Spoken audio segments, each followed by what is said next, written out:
اللهم صل على سيدنا ومولانا محمد۔ السلام علیکم ورحمۃ اللہ وبرکاتہ۔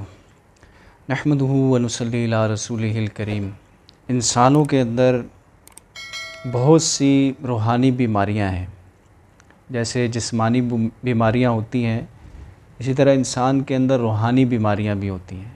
کبر کی بیماری، حسد کی بیماری، اور اسی طرح کینہ کی بیماری، عداوت کی بیماری، چغل خوری کی بیماری، بہتان بازی کی بیماری۔ اسی طرح روحانی بیماریوں میں سے ایک بیماری ہے بخل۔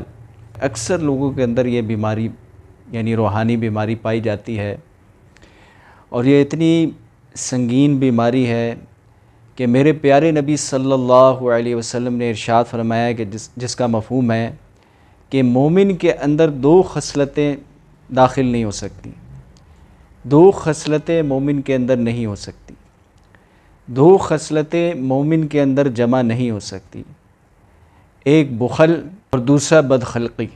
حضرت ابوبکر صدیق رضی اللہ تعالیٰ عنہ نے حضور اکرم صلی اللہ علیہ وسلم کا ارشاد نقل کیا ہے کہ جنت کے اندر چال باز آدمی اور بخیل آدمی اور صدقہ کر کے احسان جتلانے والا داخل نہیں ہو سکتا۔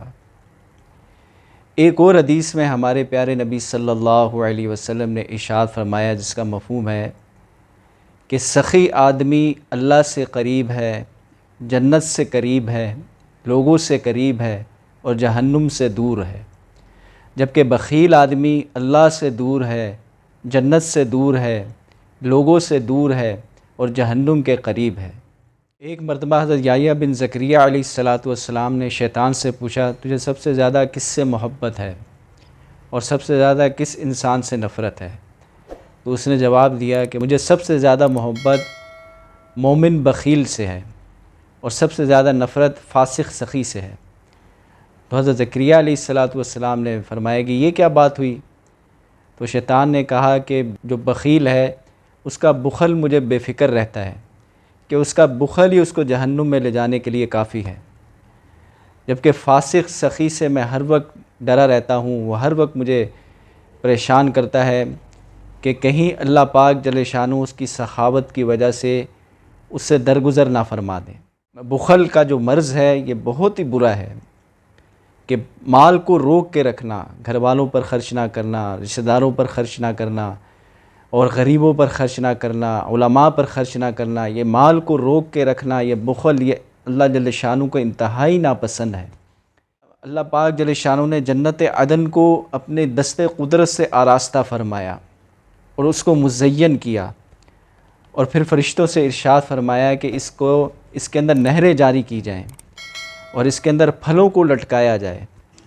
اس کے بعد اللہ پاک جل شانہ نے جنت عدن کو جب ملاحظہ کیا، اس کو دیکھنے کے بعد ارشاد فرمایا، جس کا مفہوم ہے کہ میری عزت کی قسم، میرے جلال کی قسم، میرے بلندی والے عرش کی قسم کہ اس کے اندر بخیل آدمی داخل نہیں ہو سکتا۔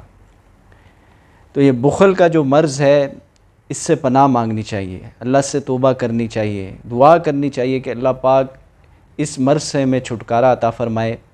بار بار اپنی دعاؤں میں اللہ سے مانگیں کہ اے اللہ میں بخیل ہوں، مجھے سخی کر دے، مجھے سخاوت کی صفت عطا فرما دے۔ کہ جو لوگ مال کو روک کے رکھتے ہیں ان کے بارے میں کیا وعیدیں ہیں، کیا اللہ پاک نے ارشاد فرمائے، ساری باتیں ہمارے سامنے آ گئیں۔ اب یہ بخل کا مرض ختم کیسے ہو؟ ایک تو یہ ہے کہ اس کے لیے دعا کریں، ہم اللہ پاک سے دعا مانگیں، بخل کے مرض سے توبہ بھی کریں اور دعا بھی مانگیں کہ اللہ پاک ہمیں سخاوت نصیب فرمائے۔ اور دوسرا اس کا طریقہ یہ ہے کہ روزانہ کچھ نہ کچھ خرچ کرنے کی ترتیب بنائیں۔ روزانہ آدمی زیادہ لمبا چوڑا خرچ نہیں کر سکتا، اپنی حیثیت کے مطابق جتنی جس کی حیثیت ہے، کوئی 5-10 روپے بھی روزانہ اگر خرچ کر سکتا ہے نا، تو روزانہ اپنی جیب سے نکال کے کسی غریب کو دینے کی ترتیب بنائیں۔ جب انشاءاللہ روزانہ کچھ نہ کچھ دینے کی ہم ترتیب بنائیں گے، روزانہ کچھ نہ کچھ خرچ کریں گے، تو ایک وقت ایسا آئے گا کہ اللہ پاک ہمیں جو اس سخاوت کی صفت ہے یہ اللہ پاک ہمیں عطا فرمائیں گے اور بخل سے ہمیں نجات عطا فرمائیں گے۔ اللہ پاک ہم سب کو عمل کرنے کی توفیق عطا فرمائے۔